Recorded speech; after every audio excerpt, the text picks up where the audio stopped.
Құрметті әріптестер, бізде Алматы тіл порталы бар. Оның уақытша аты, негізгі аты Қазбілім, болашақтағы аты, тұрақты аты сондай болады. Сол жерде үйренуші деген жерде тіл үйренетін талапкерлерге осы тіл үйрететін мамандар өздерінің әдістемелерін таратады. Ал үйретушіге деген өз сияқты өзінің әріптестеріне өзінің жасаған құралдарын, қолданатын методикасын, әдістемесін, инновациялық технологияларын таратады, көрсетеді, әріптестерімен тәжірибе бөліседі. Сондай бір тәжірибе орысша, қазақша ұйқас сөздері деген кітап. Бұл кітап 2010 жылы шыққан, 16 жыл болыпты ғой енді шыққанына кітаптың. Бұны пайдаланып жатыр, PDF нұсқасы жаңағы порталдың ішінде тұрған болу керек.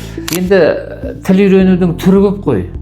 Мысалы, қазақ тілін, жалпы тілдерді әртүрлі үйренеді. Біреулер ән айту арқылы үйренеді, ән тыңдау арқылы үйренеді. Біреулер мақал жаттау арқылы үйренеді. Жалпы тілді үйренудің ең басты нәрсесі өзі бір орта тудыру, жасанды орта тудыру, я болмаса табиғи орта тудыру. Соның бірі қазақша кино көру.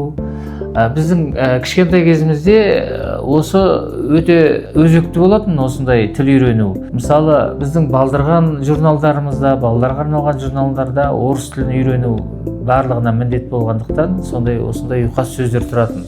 Жол, дорога, сиыр, корова деген сияқты.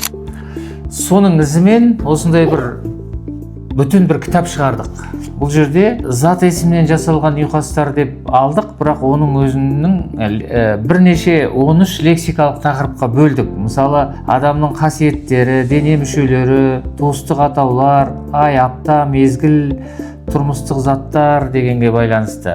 Сондай, мысалы, кез келген жерді ашып қалсаң, шашлық, кабап, ответ, жауап, пустой қауақ, добро, сауап, посещение, тават, мясо, ет, доберись, жет, уходи, кет деген сияқты сондай тіл үйренушіге бұл бір сергітпе тапсырмалар сияқты болады. Бұның ішінде зат есімнен бөлек сын есімнен жасалған ұйқастар, сан есімнен жасалған ұйқастар, есімдіктен жасалған ұйқастар, етістіктен жасалған ұйқастар, үстеуден жасалған ұйқастар, шылаудан жасалған ұйқастар бар.